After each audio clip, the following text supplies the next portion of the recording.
ឡានខូចហ៎ឡានខូចអញ្ចឹងទៅមួយគ្នាហ្មងហ៎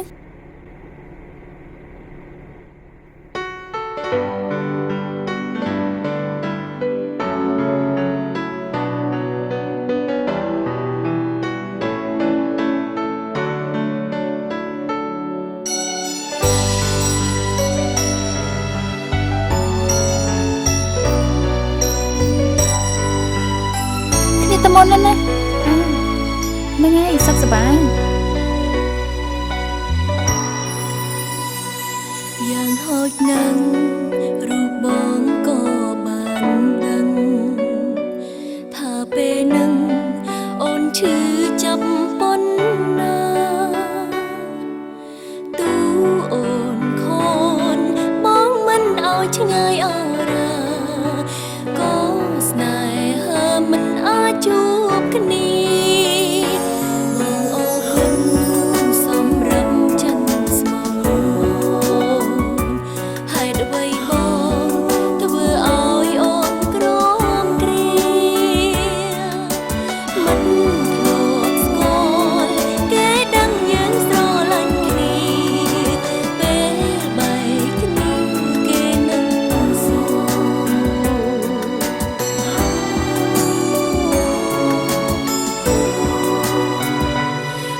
ឆ្លើយថាបងក្បត់ចិនអូនឬឆ្លើយថាអូនក្បត់ចិនបងជាមួយណាដែលទំនងពេល5ថ្ងៃ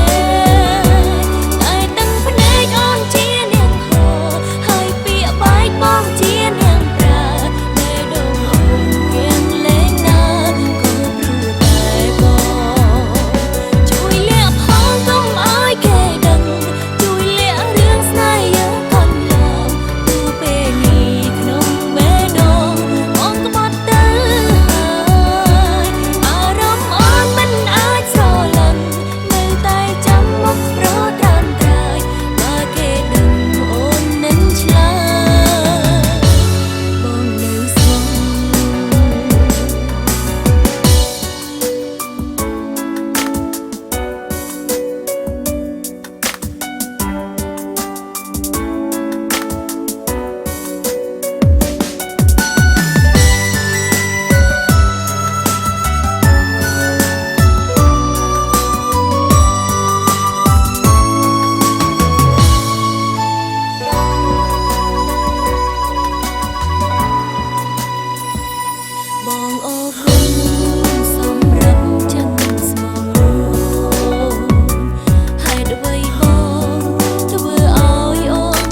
ថាបងក្បត់ចិនអូ